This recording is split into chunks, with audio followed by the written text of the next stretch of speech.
Hello friends, I am Shashikala and you are watching my YouTube channel Josh legal knowledge. आज की video में हम cover करेंगे कॉन्ट्रैक्ट लॉ को।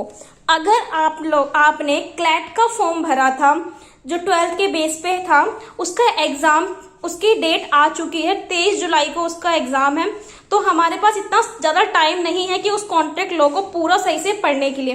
तो इस वीडियो के अंदर आपको क्लैट के बेस पर कॉन्ट्रैक्ट लॉ को समझ सकते हैं आप बहुत जल्दी। हम स्टार्ट करते हैं। सबसे पहले तो मैं ये बताऊंगी, अगर आप क्लैट का फॉर्म दे रहे हैं, क्लैट का पेपर दे रहे हैं, तो सबसे पहले अगर आप 12th के बेस पे दे रहे हैं, क्योंकि बहुत सारे लोगों को, बच्चों को पता ही नहीं होता कि उन्हें कौन सी बुक से पढ़ना चाहिए, किस बुक से हमें नहीं पढ़ना चाहिए। तो अरिहंत की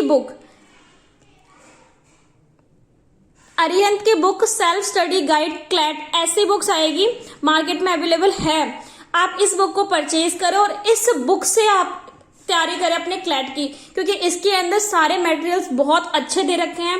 क्वेश्चंस पेपर भी दिए हुए हैं, सॉल्व क्वेश्चन पेपर हैं, जिसको आप रिवाइज कर सकते हैं, प्रैक्टिस कर सकते हैं। स्टार्ट करते हैं। वैसे क्लैट के अंदर सिलेबस बहुत सारा है। लीगल एप्टीट्यूड का सिलेबस है, Indian constitution, English law, legal aptitude में criminal law, contract law of tort, legal maxims, legal terms, important treaties and conventions, काफी सारा सिलेबस है। तो आज हम एक सिलेबस कवर करेंगे, कॉन्ट्रैक्ट लॉ। कॉन्ट्रैक्ट लॉ होता क्या है, तो स्टार्ट करते हैं without wasting the time. Contract law, human society works on promise and future course of action is guided by some model is which intended to fulfill some obligation on behalf of two consulting individual. The contract law is an effective tool to deal with such acts and deed in a society. इसमें ये बता रखा है कि आज के time पे society के अंदर जो लोग हैं वो कॉन्ट्रैक्ट के बेस पे ही सब कुछ काम करते हैं। जैसे कि मान लो एक सोसाइटी है, उसके अंदर किसी की शादी हो रही है, तो जिस घर से शादी हो रही है, मान लो ए है, उसकी बेटी की शादी है, तो वो अपने सोसाइटी के अंदर सभी लोगों से कॉन्ट्रैक्ट करेगा कि मैं इस डेट पे यहाँ पर ये चीज लगाऊंगा, आपको कोई प्रॉब्लम तो नहीं है। ऐसे सब चीज, मतलब आज के टाइम पे हमारी सोसाइटी में और हमारे आसपास सभी कॉन्ट्रैक्ट के बेस पे काम करते हैं। अगर आप किसी कॉलेज के अंदर एडमिशन लेने जाएंगे या स्कूल के अंदर आप एडमिशन लेने जाएंगे, उसमें भी आप दो पर्सन के बीच में कॉन्ट्रैक्ट ही होता है। तो अब हम ये जानेंगे कि कौन सा कॉन्ट्रैक्ट ऐसा है, अगर जो वायलेट हो जाए तो आप केस फाइल कर सकते हैं कोर्ट के अंदर।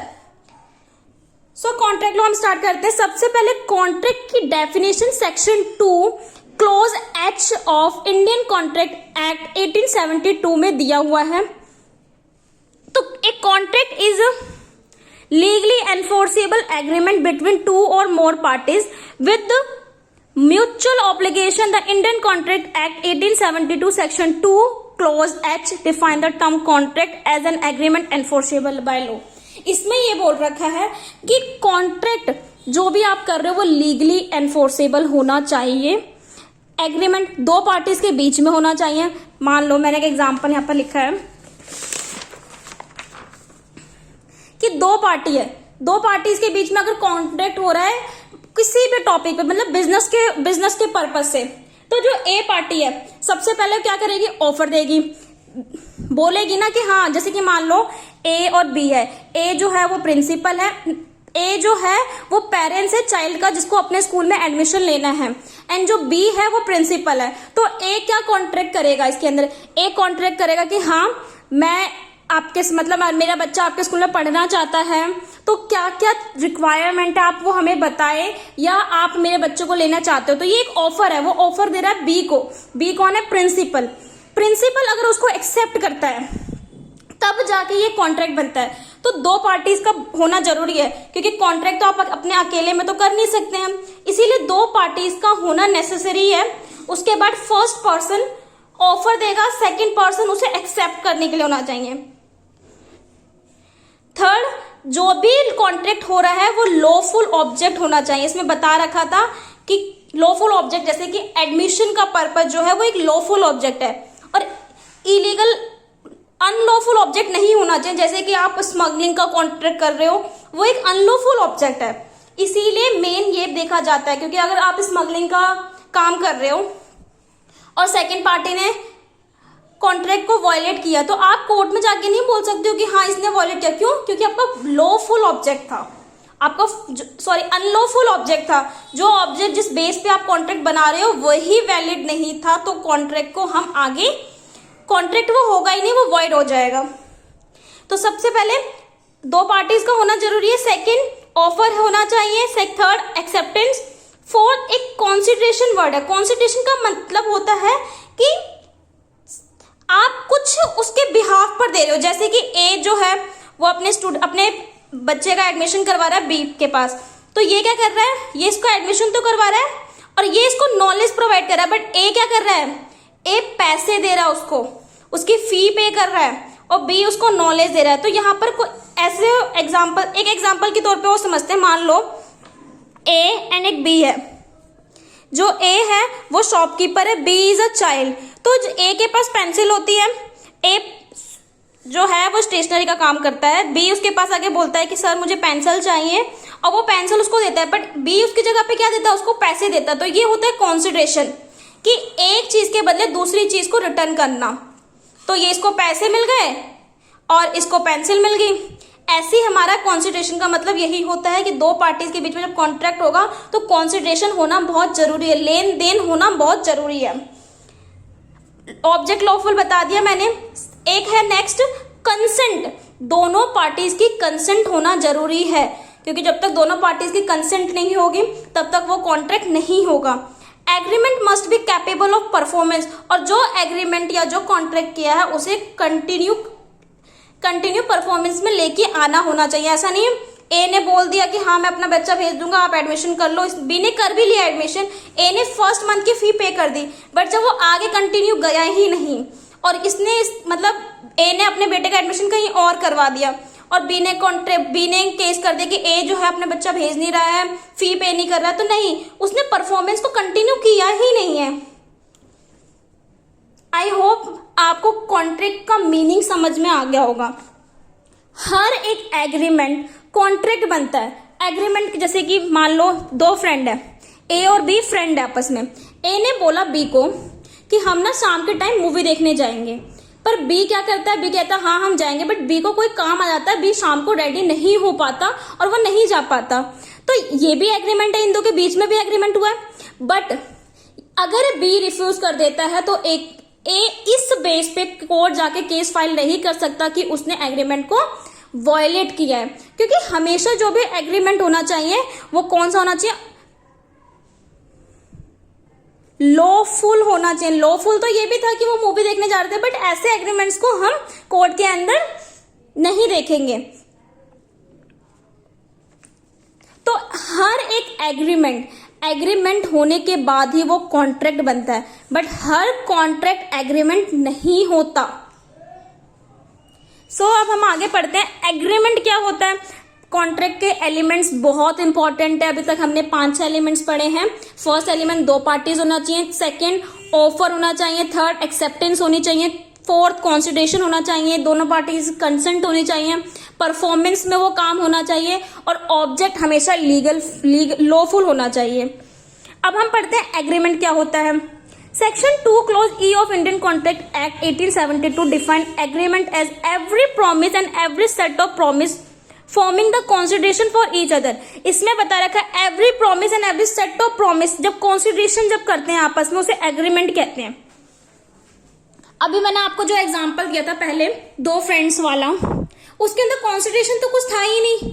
उसने तो ये नहीं बोला ना कि मैं आपका पैसा दे रहा हूँ टिकट का या आप ऐसे करो, कॉन्सिडरेशन था ही नहीं। तो वो एग्रीमेंट नॉर्मल एग्रीमेंट था।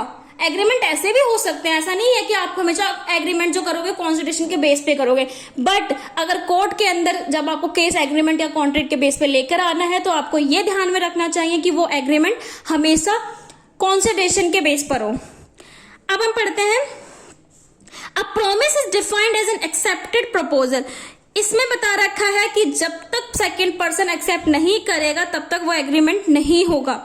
Now we can conclude that a contract is an agreement and agreement is a promise and a promise is an accepted proposal। इसमें बता रखा है कि जो कॉन्ट्रैक्ट है वो एक एग्रीमेंट ही है और एक एग्रीमेंट प्रॉमिस है दो पार्टीज के बीच में, प्रॉमिस किया ना उन्होंने, and a promise is an accepted proposal. जैसे कि दो पार्टीज के बीच में जब फर्स्ट पार्टी उसको प्रपोजल देता है तो सेकंड पार्टी उसको एक्सेप्ट करता है, तो ये एग्रीमेंट है और इसी एग्रीमेंट को कॉन्ट्रैक्ट बोला गया। अब हम पढ़ेंगे कि क्या क्या कॉन्ट्रैक्ट के लिए बेसिक एलिमेंट होने चाहिए। There is a some consideration for it, consideration होना चाहिए, ये मेन है, ये एग्जाम में पूछता है ऐसा कि बहुत सारे एमसीक्यू में दे देगा और बहुत सारे नाम लिख देगा कि कौन कौन से एलिमेंट्स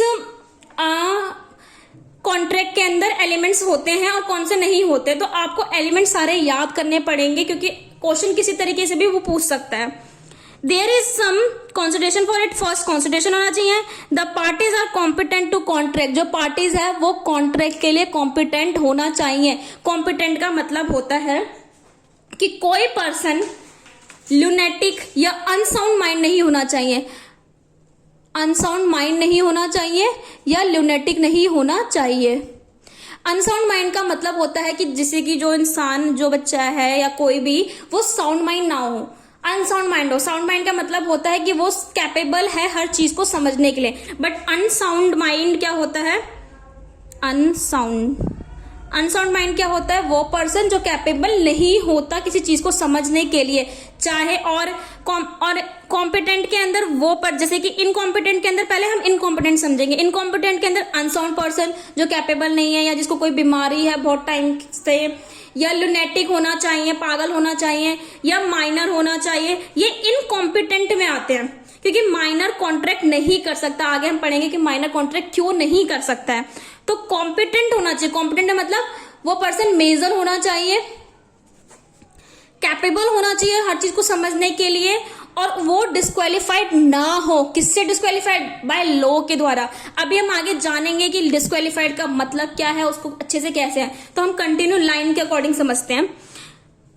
कंसेंट जो है वो फ्री होनी चाहिए, दोनों पार्टीज जो कॉन्ट्रैक्ट कर रहे हैं उनकी कंसेंट फ्री होनी चाहिए। ऐसा नहीं है कि दूसरा जो उसको धमका के कह रहा है कि नहीं तुम्हें करना ही पड़ेगा। मोस्ट ऑफ आपने देखा होगा, फिल्म में देखा होगा और अपने आसपास भी देखा होगा कि जब कोई प्रपोजल, जैसे कि मान लो ए पर्सन है, ए बी का प्लॉट खाली करवा रहा है जबकि प्लॉट बी का ही है। ए जो है बी का प्लॉट खाली करवा रहा है जबकि प्लॉट बी की ही प्रॉपर्टी है वो, तो क्या है, बी कह रहा है नहीं, रिफ्यूज कर रहा है मैं नहीं करूंगा, ए इसको धमका रहा है कि आप ये करो, तो आप ये नहीं बोल सकते ये कॉन्ट्रैक्ट है, ये कॉन्ट्रैक्ट नहीं है।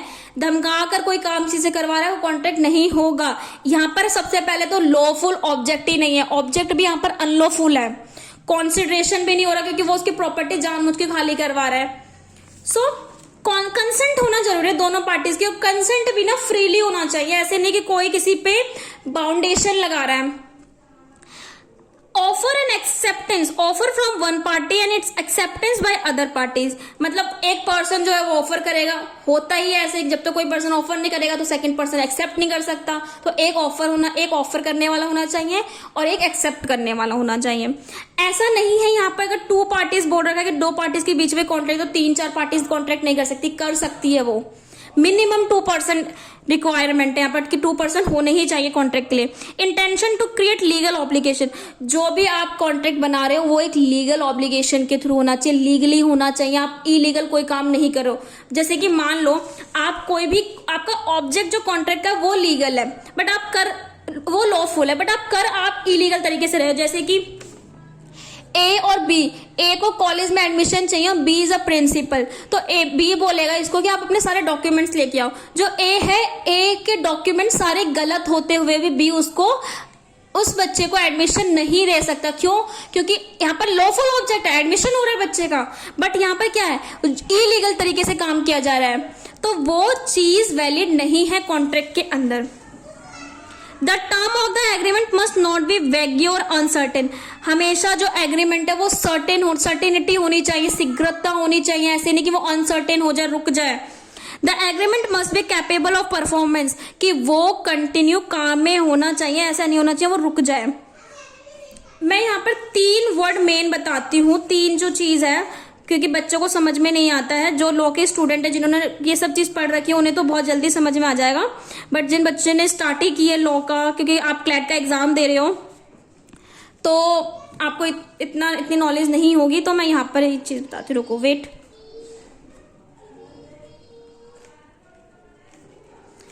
यहाँ पर कॉन्ट्रैक्ट के अंदर 3 चीज ना बहुत इंपॉर्टेंट है, बहुत ज्यादा, 3-4 चीज।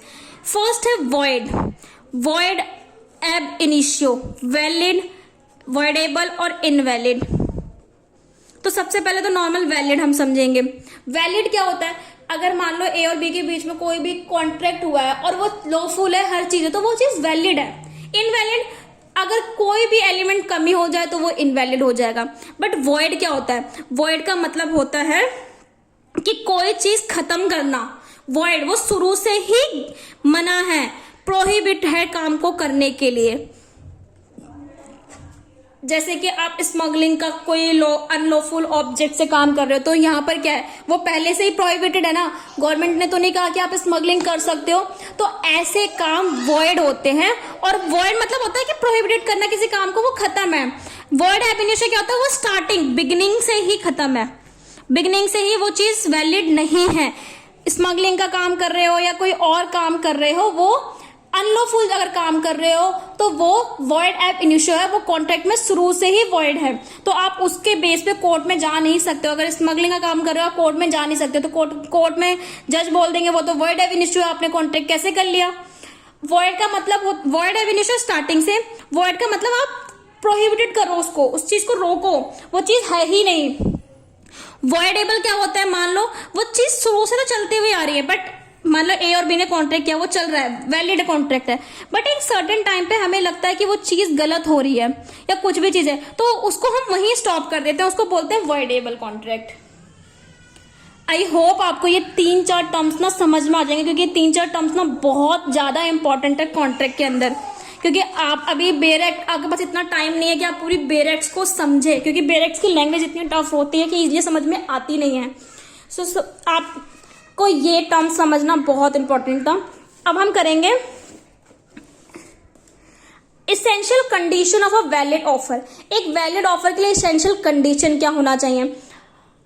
First, expression of willingness to do, abstain from doing and to obtain other assent. इसमें यह है कि कोई भी ऑफर जो दिया जा रहा है वो विलिंगफुल, एक्सप्रेस उसका अच्छा होना चाहिए, वो कोई काम को रोके ना उस चीज को करने के लिए। जैसे कि an offer must be made to obtain the assent of the other, when a person say he may buy a particular thing for a certain amount, it is not an offer. इसमें यह बता बोल रखा है कि offer ऐसा नहीं कि आपने कुछ सामान पर्टिकुलर इतने अमाउंट में खरीद रखा है, नहीं, पर्पस जो है वो सही से होना चाहिए, एक्सप्रेस आपको सही से करना आना चाहिए। फर्स्ट पार्टी अगर कॉन्ट्रैक्ट कर रही है 20 सेकेंड से, तो वो जो ऑफर दे रही है उस ऑफर में वो सब कुछ बताए कि इस पे क्या फायदा होगा, ये कॉन्ट्रैक्ट हम क्यों कर रहे हैं, क्या पर्पज है, सब कुछ।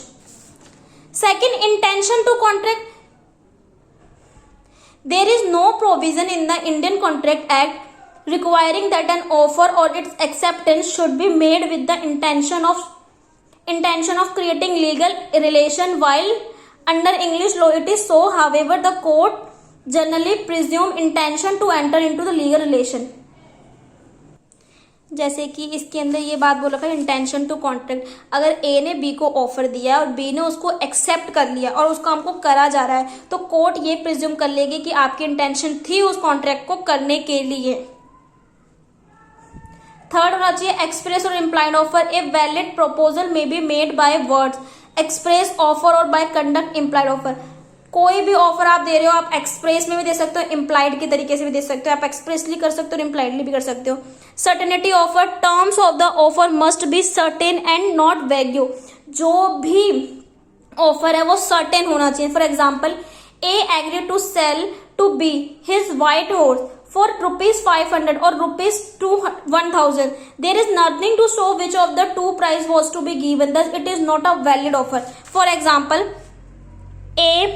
जो ये वाला एग्जाम्पल है इसी पे बता रही हूँ। ए जो है वो ऑफर करता है कि वो अपना हॉर्स बी को बेचेगा 500 और 1000 रुपए में। यहाँ पर क्या अनसर्टेनिटी है ना, सर्टेन अमाउंट कुछ डिफाइन नहीं किया कि कितने अमाउंट में बेचेगा, तो यहाँ पर जो ये ऐसा कॉन्ट्रैक्ट है वो वैलिड नहीं है।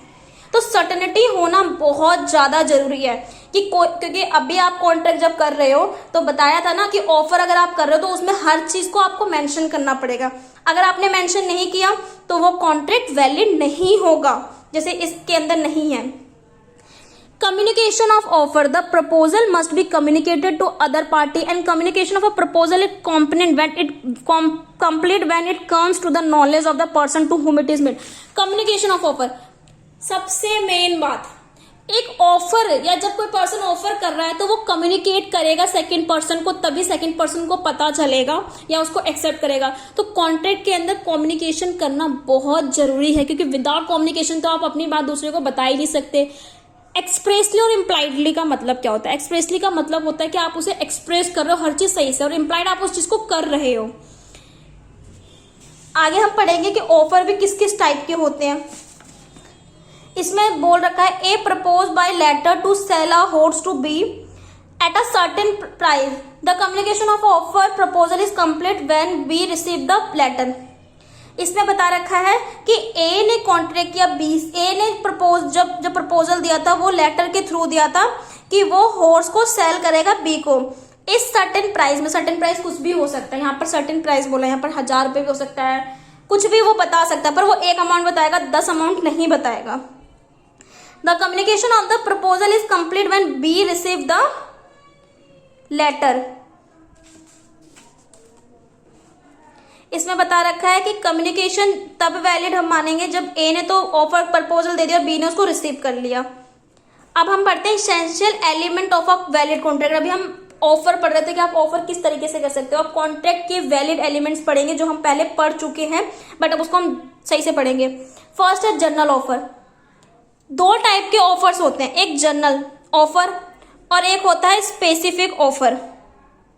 तो जनरल ऑफर में मतलब क्या होता है? जनरल ऑफर का मतलब होता है it is made to the public or world at large. The contract is made only with that person who came forward and perform the condition of the proposal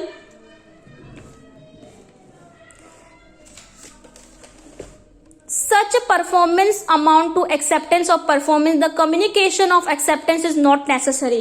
इसमें बता रखा है कि जो जनरल ऑफर होता है वो होता है आप पब्लिकली इसकी सबको ऑफर कर रहे हो। जैसे कि मान लो मेरे को एक अपना इंस्टीट्यूट ओपन करना है, मैंने बोर्ड लगा दिया, बोर्ड के थ्रू मैंने जनरल ऑफर किया ना सबको, मैंने किसी पर्टिकुलर पर्सन को तो नहीं बोला ना कि आप मेरे इंस्टीट्यूट में आके पढ़े।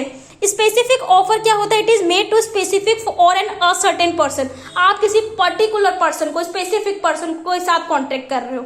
जैसे कि ए और बी है, बहुत अच्छे फ्रेंड है, इनको आगे अपना बिजनेस बढ़ाना है, तो ए बी से कॉन्ट्रैक्ट करेगा, तो वो बी से ही कॉन्ट्रैक्ट कर रहा है, स्पेसिफिक कॉन्ट्रैक्ट कर रहा है, जनरल कॉन्ट्रैक्ट नहीं कर रहा है। जनरल कॉन्ट्रैक्ट मतलब होता है जैसे कि एक दुकान पे आप गए, एक दुकान पे बाहर लिखा होता है सेल इतने का है ये, तो वो जनरल ऑफर सबको कर रहा है, वो एक पर्टिकुलर को नहीं कर रहा कि ओनली उस गली की ये लेकर जा सकती है या इस एरिया के लोग लेके जा सकते हैं, ऐसा कुछ नहीं होता है स्पेसिफिक वो जनरल ऑफर के अंदर।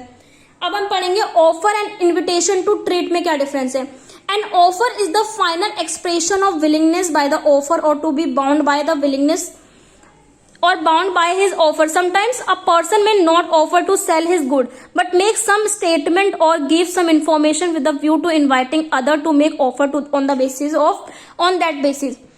आगे पढ़ते हैं हम। A party without expressing his final willingness proposes certain terms on which he is willing to negotiate. He does not make any offer but merely invite the other party to make an offer on those term. एक example है, उस example से आपको clear समझ में आ जाएगा offer और invitation to offer में क्या डिफरेंस, इन्विटेशन टू ट्रीट में क्या डिफरेंस है, या आप ऑफर भी बोल सकते हो।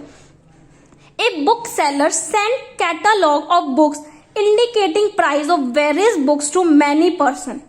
This is an invitation to treat. The interested party may make an offer and the book seller may accept or reject of the offer. इसमें बता रखा है कि एक बुक सेलर है, उसने बहुत सारे कैटलॉग्स ऑफ बुक्स का प्राइस वाइज लिखकर बहुत सारे दुकान पे, छोटे छोटे दुकानों पे भेज दिया। यहाँ पर वो इनवाइट कर रहा है कि आप यहाँ पर वो इनवाइट कर रहा है, इनविटेशन टू ऑफर दे रहा है कि आप कर भी सकते हो, आप उसको रिजेक्ट भी कर सकते हो, जरूरी नहीं है, वो फोर्सफुली नहीं बोल रहा है कि आपको ये करना है। आपने इनवाइट किया कि हाँ आप देखें, आप कुछ करें।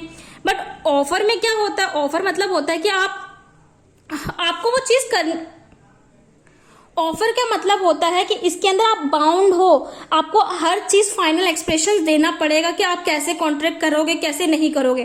फॉर एग्जाम्पल जैसे कि ए और बी पार्टी है, ए ने बी से बोला कि आपको ये चीज करना पड़ेगा एक कॉन्ट्रैक्ट को बनाने के लिए। तो बी कहता है, बी के पास भी होता है इसके अंदर कि आप उसको एक्सेप्ट करें या रिजेक्ट करें। ऑफर का मतलब तो जनरल ऑफर है, सब कुछ आप एक नॉर्मली करें। इनवाइट का मतलब होता है आप उसको इनवाइट कर रहे हो, उसको उसके एक बार उसके नॉलेज में वो चीज चली गई कि हाँ ऐसा भी हो सकता है। मोस्ट ऑफ शॉप्स पे ऐसे ही होता है कि जो बड़े बड़े शॉप्स वाले आते हैं वो कुछ कैटलॉग्स लेकर आते हैं छोटे छोटे शॉप्स पे, और वो बोलते हैं कि आप ये परचेज करोगे तो आपको ये मिलेगा ये मिलेगा। तो वो इनवाइट करते हैं कि अगर आप ये चीज खरीदोगे तो आपको बेनिफिट है, तो इनवाइट है, आप वहां पर चीज उसको एक्सेप्ट भी कर सकते हो, रिजेक्ट भी कर सकते हो। आई होप आपको ये चीज समझ में आ गई होगी।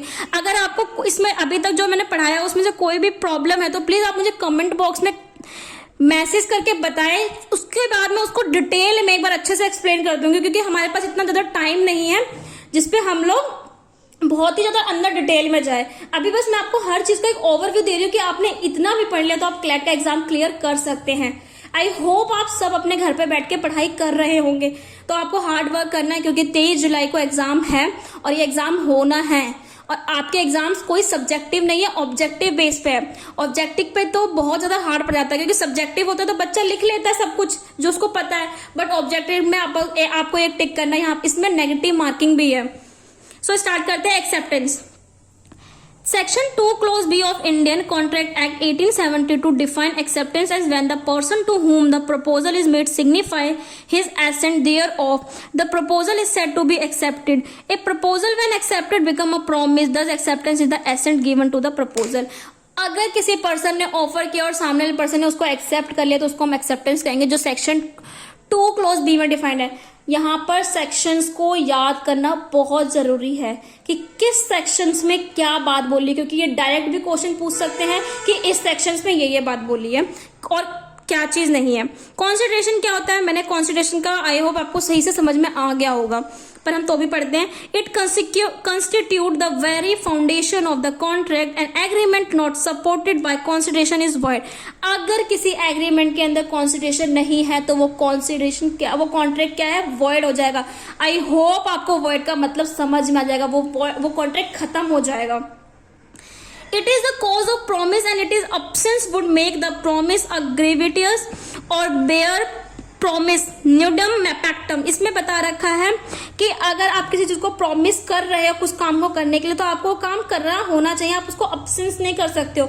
अगर ए ने बोला बी को कि हम कॉन्ट्रैक्ट करेंगे 1000 रुपए मिला के, हम ये कुछ भी हो सकता है, कोई सा भी बिजनेस हो सकता है, मतलब 1000 छोड़ो 5000 मान लो कि 5000 या 5 lakh what ever you want, तो उसमें कॉन्ट्रैक्ट करेंगे हम लोग। तो ए जो है वो तो मान लेता है, पर बी क्या करता है, उसको पहले तो बोलता है कि मैं कर दूंगा, बट आगे चल के उसको मना कर देता है। तो ऐसा कॉन्सिडरेशन नहीं कहलाएगा, वो कॉन्सिडरेशन वैलिड नहीं है हमारे कॉन्ट्रैक्ट के अंदर।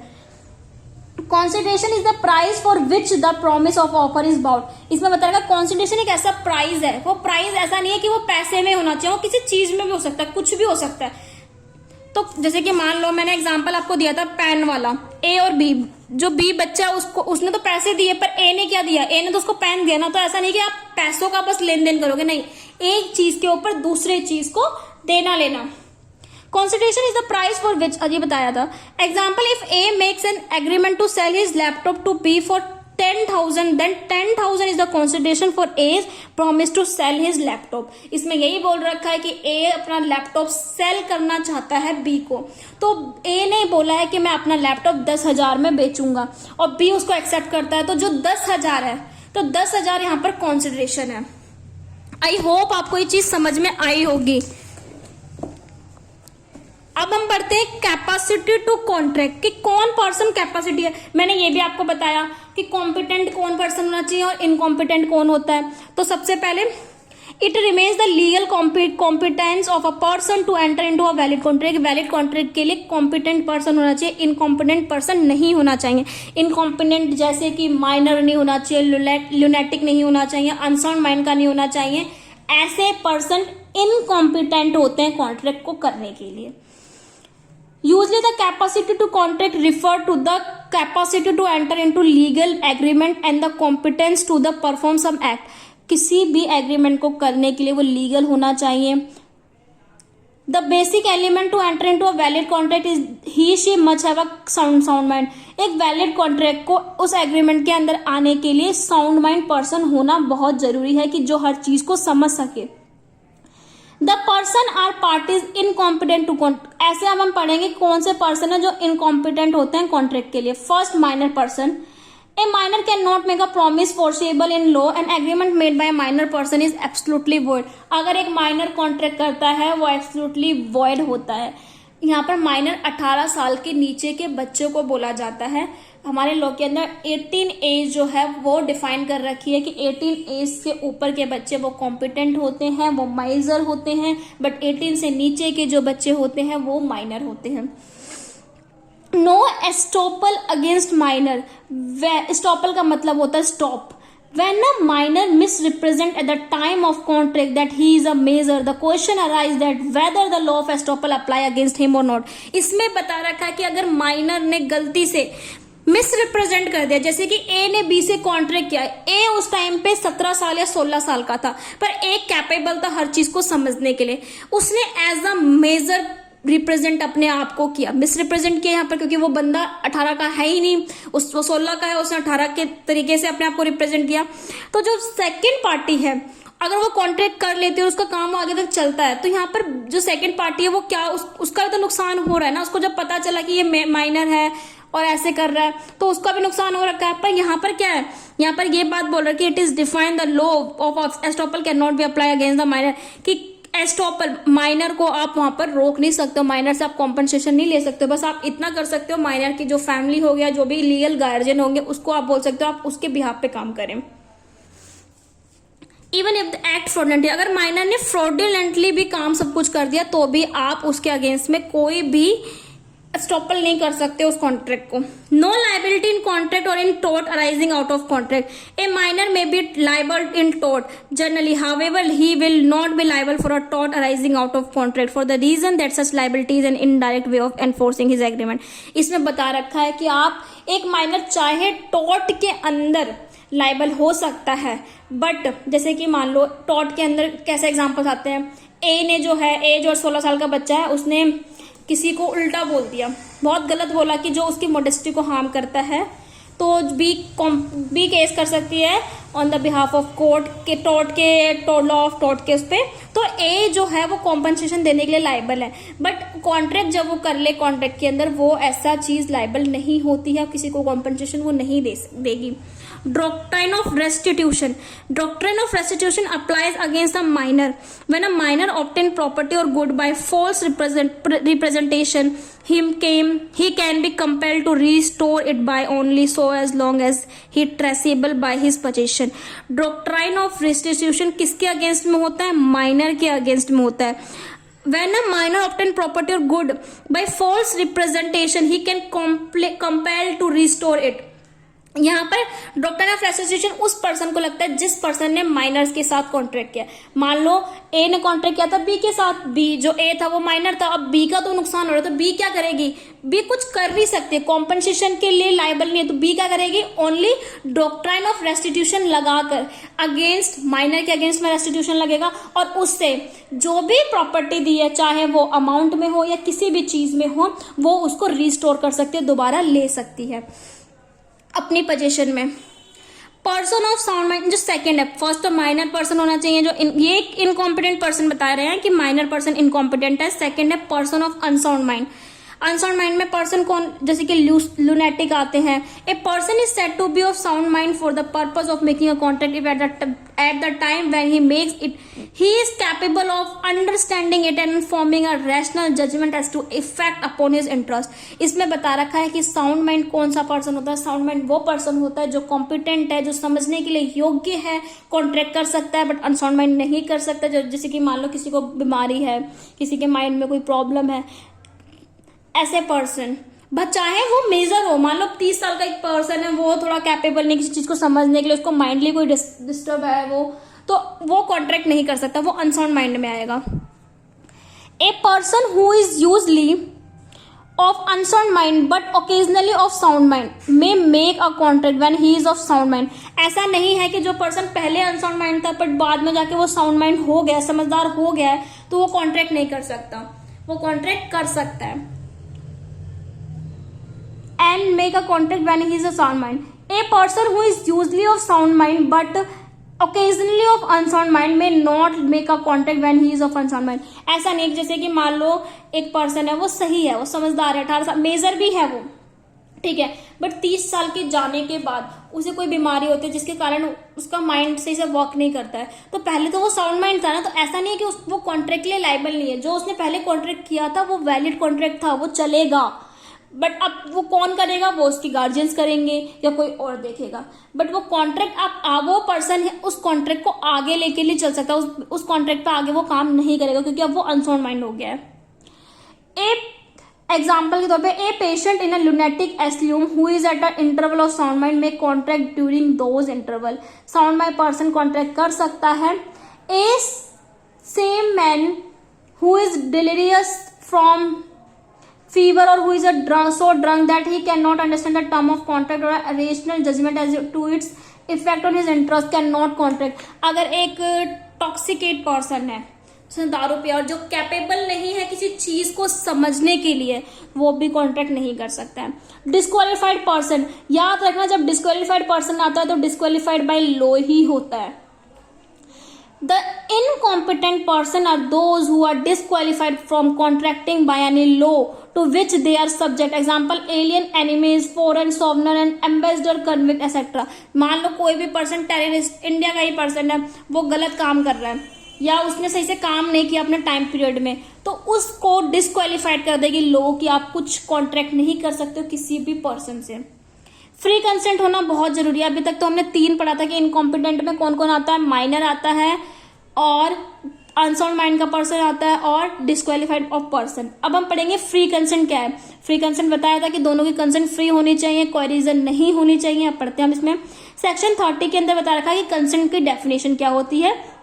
2 or more person are said to consent when they agree upon the same thing in the same sense।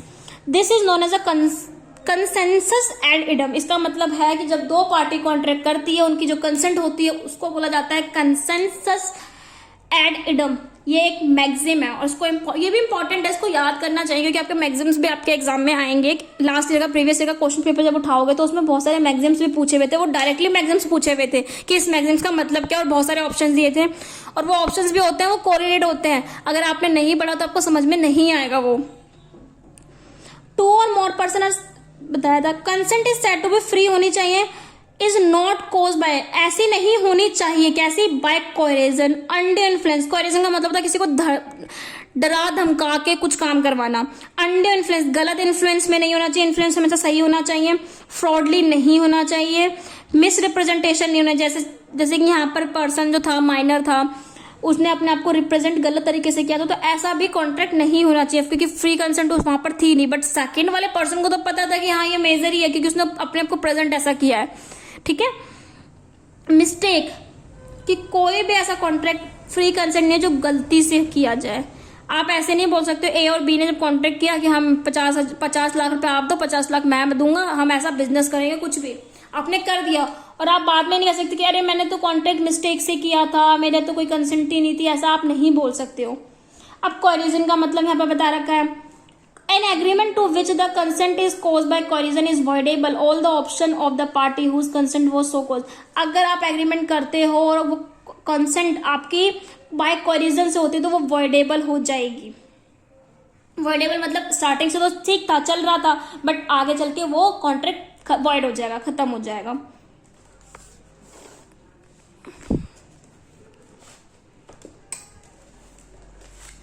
A contract is caused by coercion when it is obtained by committing or threatening or to commit any act forbidden by the Indian Penal Code। अगर IPC के तहत जो threatening का था या coercion का था, अगर आप इस तरीके से कोई कॉन्ट्रैक्ट करते हो तो वो void कॉन्ट्रैक्ट है।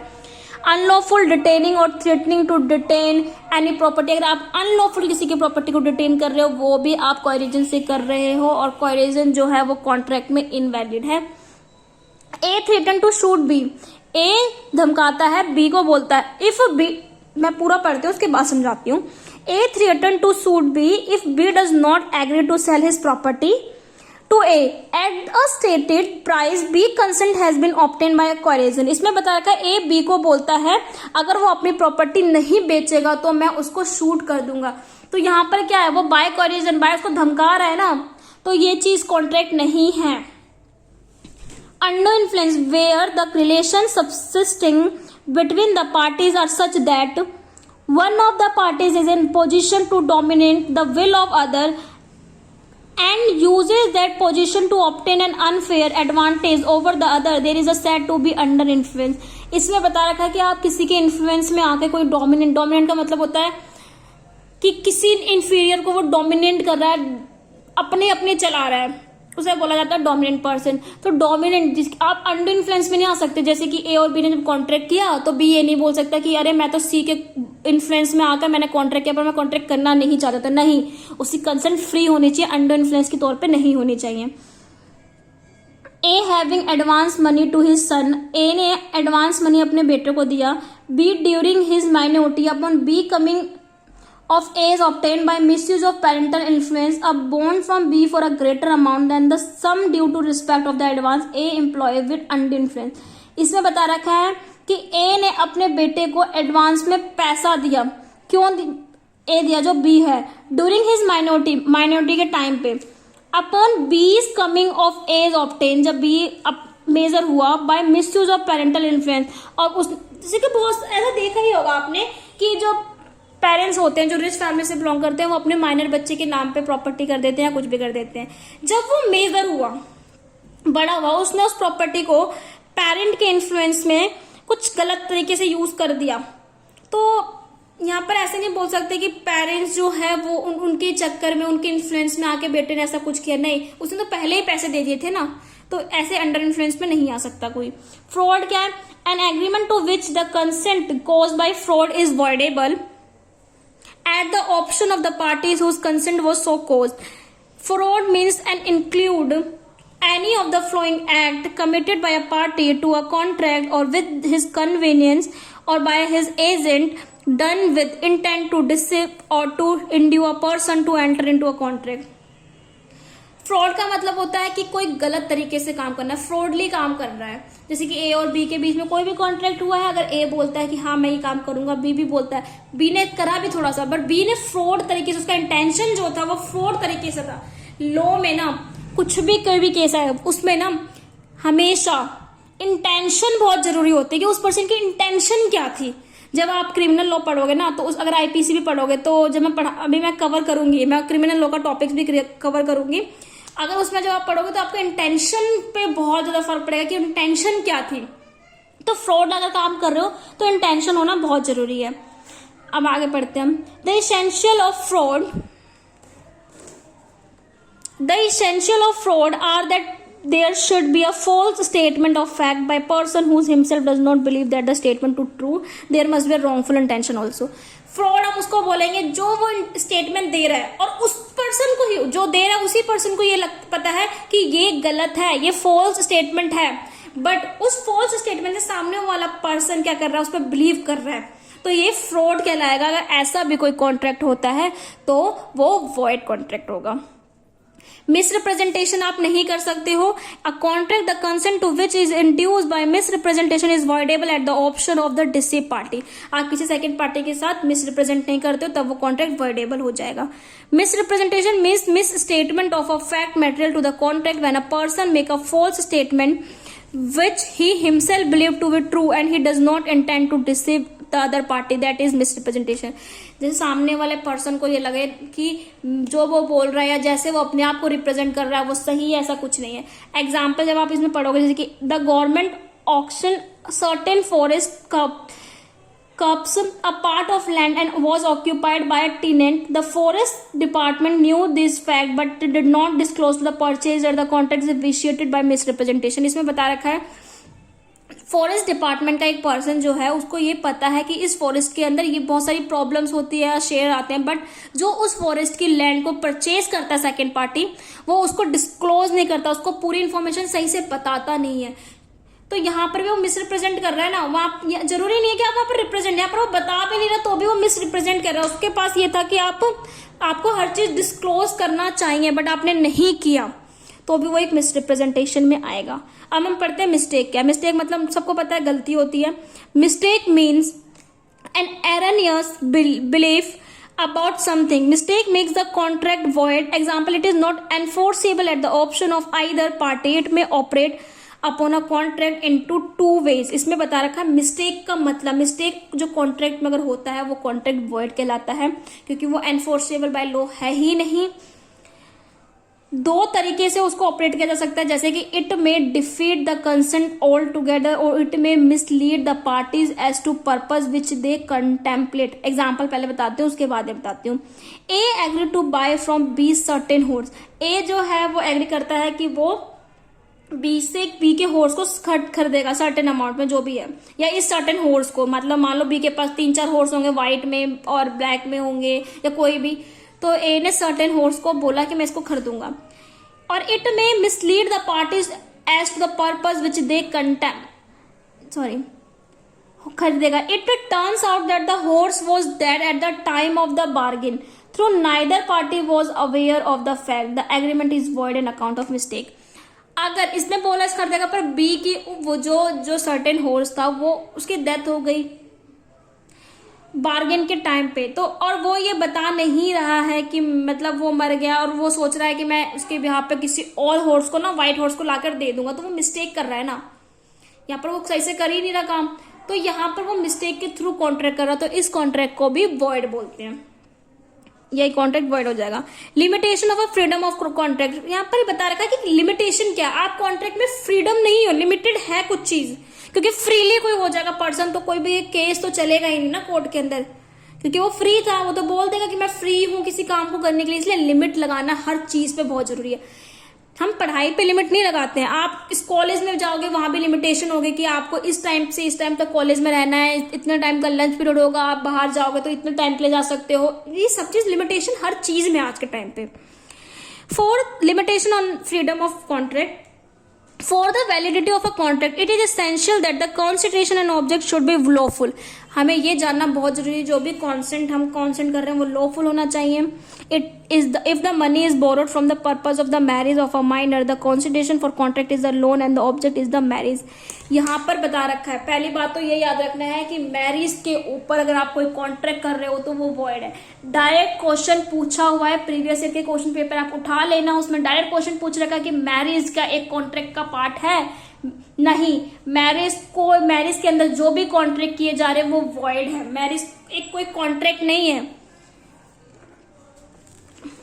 अगर मैरिज के ऊपर भी आप लोन ले रहे हो तो आप मैरिज के उसमें लोन नहीं ले सकते क्योंकि वो वॉइड हो जाएगा। अब द कंसिडरेशन आर और object of an agreement are lawful unless कब होगा, it is forbidden by law. अगर वो फॉरबिडन लॉ से मतलब बता रखा कि ये नहीं है कोई कॉन्ट्रैक्ट या कुछ भी चीज, तो वो कंसिडरेशन आप नहीं ले सकते हो। जैसे कि दहेज, मैरिज के टाइम पे लोग दहेज का ऑफ करते हैं, डिमांड करते हैं, तो वो फॉरबिडन बाय लॉ है ना, लॉ ने तो मना कर रखा है कि आपको दहेज नहीं लेना है। अगर आप तो भी कोई कॉन्ट्रैक्ट कर रहे हो तो वो वॉइड हो जाएगा। It is of such a nature that it would be defeat the provision of law. किसी भी लॉ के प्रोविजन में अगर उसको डिफीट किया गया, आप उस बेस पे कॉन्ट्रैक्ट नहीं कर सकते हो। इट इज फ्रॉडुलेंट, अगर कोई फ्रॉडली काम कर रहा है तो वो भी कंसिडरेशन नहीं होगा। इट इन्वॉल्व और implies injury to the person और प्रॉपर्टी ऑफ अनदर। जैसे कि कोई भी कॉन्ट्रैक्ट कर रहे हैं और उस टाइम वो डैमेज हो गई या कोई भी हो गई, तो वो भी कॉन्ट्रैक्ट नहीं होगी। The court regard it is immoral और अपोज टू पब्लिक पॉलिसी। अगर पब्लिक पॉलिसी से भी उसको अपोज किया जा रहा है तो वो कॉन्ट्रैक्ट नहीं कहलाएगा, वो कंसिडरेशन नहीं होगा। वॉइड एग्रीमेंट, वॉइड एग्रीमेंट क्या होता है? Agreement not enforceable by law is said to be void. यहां पर बताया था ना, मैंने पहले ही बताया था कि वॉइड एग्रीमेंट क्या होता है। ऐसे एग्रीमेंट जो लॉ एनफोर्सेबल बाय लॉ नहीं है, जो लॉ ने मना कर रखा है, अगर आप उस पर एग्रीमेंट कर रहे हो तो वो एग्रीमेंट नहीं है, वो वॉइड एग्रीमेंट है। There are some agreement which have been specifically or explicitly declared as void by the Indian Contract Act. There are as follows.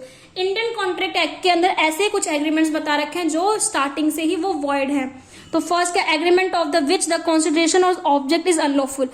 अगर आप दो पार्टीज के बीच में अनलॉफुल कंसिडरेशन हो रहा है तो वो कंसिडरेशन वॉइड है एग्रीमेंट। आप उसके बिहाफ पे, उस बेस पे कोर्ट में जाके केस फाइल नहीं कर सकते हो, क्योंकि कोर्ट में ये बात बोल दी जाएगी कि इंडियन कॉन्ट्रैक्ट एक्ट के अकॉर्डिंग जब ये चीज वर्ड बोल रखी है, इस चीज को मना कर रखा है, प्रोहिबिटेड कर रखा है, तो भी आप उस काम को कर रहे हो तो वो चीज वर्ड है। ए एग्रीमेंट विदाउट कॉन्सिडरेशन, कोई कॉन्सिडरेशन के बिना एग्रीमेंट नहीं होगा।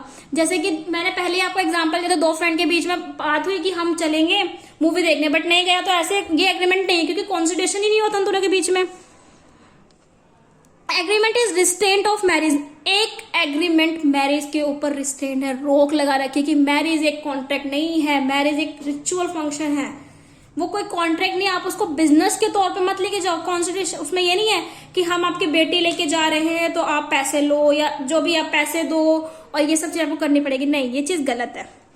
गलत क्या है, वो प्रोहिबिटेड है बाय लॉ के द्वारा।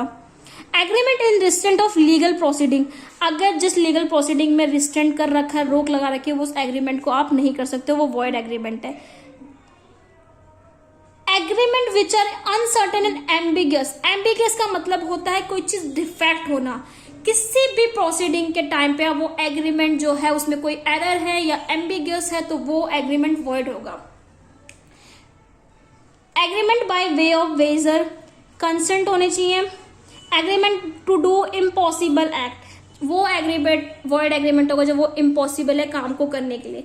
जैसे कि ए और बी जो बोलता है, वो कहता है कि आज के टाइम ना हम बारिश करवाएंगे, बारिश के ऊपर है पैसा लगाते हैं कि बारिश होगी, तो ये क्या है, ये नेचर के ऊपर है ना, गॉड के ऊपर है कि गॉड बारिश कर रहा है कि नहीं कर रहा है। तो ऐसे कॉन्ट्रैक्ट आपने कर दिए, मान लो 50-50 लाख रुपए आपने लगा दिया, ए और बी ने 50-50 लाख रुपए लगा दिया कि भैया आज देखते हैं बारिश होगी कि नहीं होगी, और बारिश नहीं हुई, तो ए क्या है, ए ने तो पैसा लगाया बी से, बी ने भी लगाया, बी ने लगाया, तो बी तो जाके कहेगा कि अरे बारिश हुई नहीं, पैसे दो मेरे, वापस करो, ऐसा कुछ। तो ए क्या कहेगा कि भैया हमने तो कॉन्ट्रैक्ट किया था, तो वो कॉन्ट्रैक्ट क्या, वॉइड है, वो उस पर बोल सकते वो पैसे ले सकता है कि ऐसा जो इम्पॉसिबल एक्ट ही नहीं है। आप कॉन्ट्रैक्ट के अंदर जब हम पढ़ेंगे ना, जब मैं पूरा डिटेल में कॉन्ट्रैक्ट भी पढ़ाऊंगी तो उसमें समझ में आ जाएगा कि कौन कौन से एक्ट ऐसे हैं जो इम्पॉसिबल एक्ट है। डिस्चार्ज ऑफ कॉन्ट्रैक्ट, आप कब कॉन्ट्रैक्ट से डिस्चार्ज हो सकते हो? When the performing of the contract become impossible, the purpose with the parties have in mind is frustrated. जब पार्टी जो परफॉर्मेंस है वो इम्पॉसिबल हो जाए उस काम को करने के लिए और इंसान फ्रस्ट्रेटेड हो, तब आप कॉन्ट्रैक्ट को डिस्चार्ज कर सकते हो। मान लो ए और बी ने कॉन्ट्रैक्ट किया, हम ना कुछ बिजनेस स्टार्टअप करेंगे, बिजनेस चल रहा है पर बहुत सारी प्रॉब्लम्स इतनी अराइज हो रही है जिससे ए जो है वो आप पैसा नहीं लगा सकता या कुछ काम को नहीं कर सकता, तो आप उस टाइम में डिस्चार्ज ऑफ कॉन्ट्रैक्ट कर सकते हो। ऐसा नहीं है आप जब कॉन्ट्रैक्ट में आ गए तो आप उसको लाइफ टाइम जब तक आप जी रहे हो तब तक करोगे, नहीं, आप उसको डिस्चार्ज करने का भी राइट होता है आपके पास। If the performance become impossible, performance जब इम्पॉसिबल हो जाए because of the supervening event, the promisor is excused from the performance of the contract. This is known as the doctrine of frustration. आप doctrine of frustration लगा के भी अपने contract को discharge कर सकते हो, क्योंकि वो जो एक्ट हो रहा है वो अब इम्पॉसिबल है काम को कंटिन्यू करने के लिए। An agreement to do an impossible act in itself word, जो एग्रीमेंट इम्पॉसिबल है वो तो अपने आप से ही वर्ड जाता है। A agreement with B to discover treasure of magic, the agreement is word. अगर कोई ए एग्री करता है बी के कि कोई डिस्कवर करेंगे ट्रेजर के मैजिक का, वो एग्रीमेंट तो पहले से ही वर्ड है।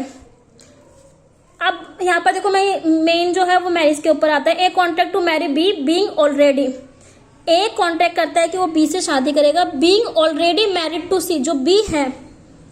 ए कॉन्ट्रैक्ट करता है पर बी जो मतलब इसमें से जो बी है वो ऑलरेडी उसने शादी कर रखी है या ए ने शादी कर रखी है पहले से ही, मतलब A contract to marry B being already married to C and being forbidden by the law to which he is subject to practice polygamy, A must make compensation to B. A जो है वो contract करता है B से कि वो शादी करेगा बी से। A is already married.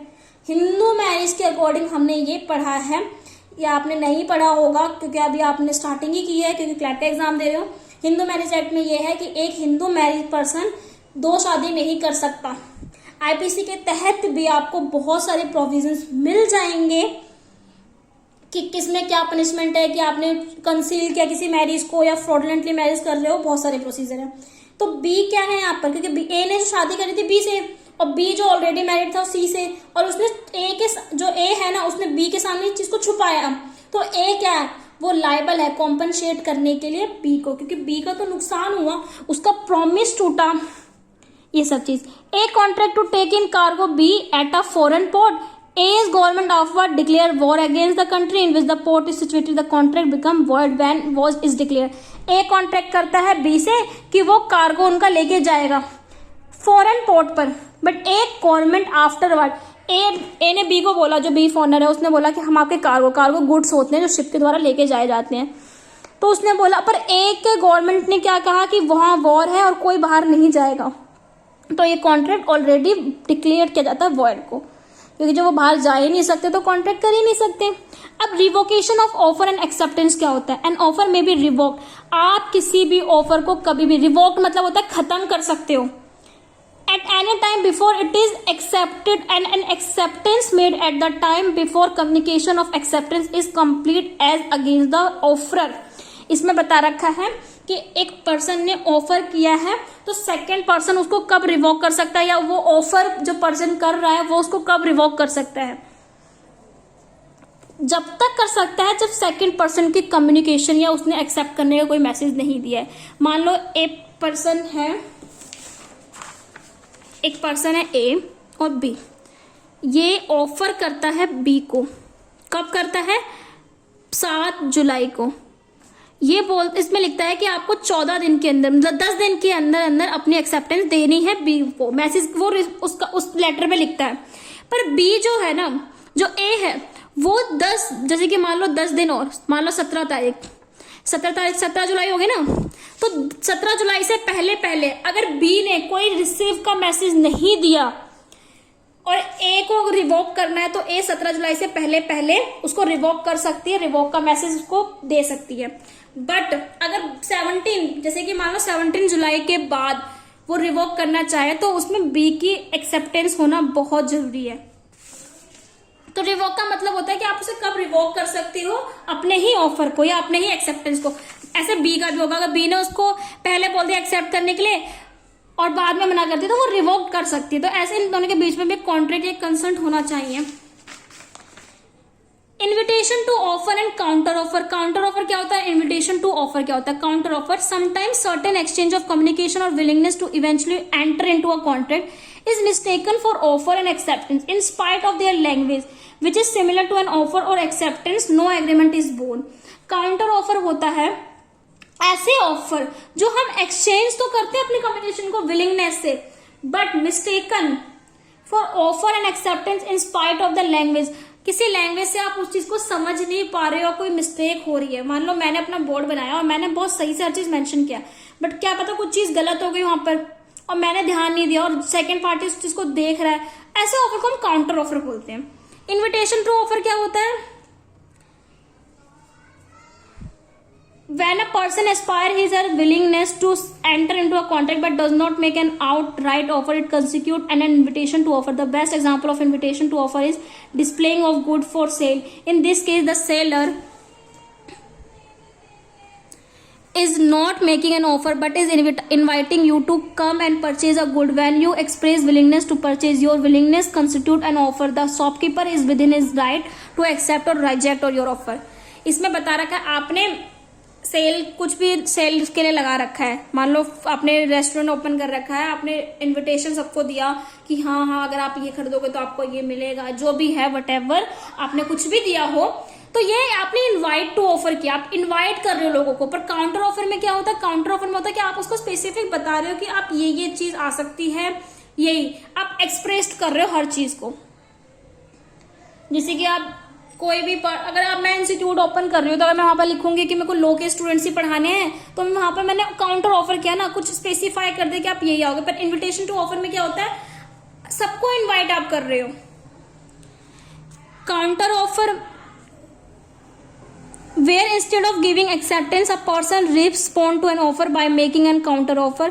Counter offer उसे कहते हैं जब सेकंड पर्सन एक्सेप्ट कर लिया तो उसको काउंटर ऑफर बोला जाता है। गिविंग पार्शियल एक्सेप्टेंस और कंडीशनल एक्सेप्टेंस, पार्शियल एक्सेप्टेंस भी हो सकता है, कंडीशनल एक्सेप्टेंस भी होता है। The act constitute and counter offer rather than acceptance, bargaining, negotiation, cross offer are good example of counter offer. Counter offer के अंदर जैसे कि कोई पर्सन बार्गेनिंग कर रहा है, बार्गेनिंग जैसे कि मैंने सेल की दुकान लगाई, जैसे कि ऑब्वियसली ट्यूशन का भी जो होता है उसमें भी लोग आके कहते हैं कि हाँ आप ये फीस लो, ऐसा करो।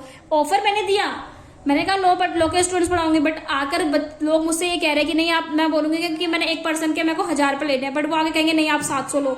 तो यहाँ पर बार्गेनिंग हो रही है ना, तो बार्गेनिंग में ऐसा कुछ नहीं होता, वो काउंटर ऑफर कहलाएगा। आई होप आपको इसेंशियल्स एलिमेंट समझ में आ गए होंगे। अगर आपको मेरी वीडियो पसंद आई तो प्लीज इसे लाइक करें, कमेंट करें and share with your friends जो क्लैट की प्रिपरेशन कर रहे हैं, क्योंकि मैं अभी जो भी रिलेटेड वीडियोस अभी अपकमिंग में मैं क्लैट के पर्पज से ही वीडियोस बनाऊंगी ताकि बच्चों को हर चीज सही समझ में आ जाए। अगर आपको इस वीडियो में कुछ भी प्रॉब्लम अराइज हो रही है या आपको कोई एग्जाम्पल समझ में नहीं आया, कोई सा भी, आप मुझे कमेंट बॉक्स में बताइए ताकि मैं उस पर अच्छे से क्लैरिफिकेशंस आपको एक पर्टिकुलर वीडियोस में बना के दे दूं। आगे की वीडियो में हम कवर करेंगे, क्योंकि आगे के वीडियो में हम कवर करेंगे इंडियन कॉन्ट्रैक्ट एक्ट 1872 के अंदर क्या चीज नेसेसरी है, क्या पोजीशन होती है माइनर की, बहुत सारे इंपॉर्टेंट टर्म्स हैं। नेक्स्ट वीडियो के अंदर ये टॉपिक खत्म हो जाएगा, उसके बाद हम क्रिमिनल लॉ करेंगे। और क्लैट के स्टूडेंट्स आप मुझे बताइए कि आपको किस सब्जेक्ट्स के ऊपर वीडियोस चाहिए, क्योंकि टाइम बहुत कम है। अगर आपने सही से प्रिपेयर नहीं किया तो क्लैट का एग्जाम आपका क्लियर नहीं हो पाएगा। क्लैट का एग्जाम कोई इतना ईजी एग्जाम नहीं है, आप अच्छे से पढ़िए, अच्छे से आप हर चीज को, कंसेप्ट को क्लियर करोगे तो इतना हार्ड एग्जाम नहीं है। अगर आपको हर चीज पता है तो आप एग्जाम को क्लियर कर सकते हैं। सो प्लीज, अगर आपको ये वीडियो पसंद आई तो प्लीज इसे लाइक करें, कमेंट करें and share with your friends and subscribe my channel also. Thank you.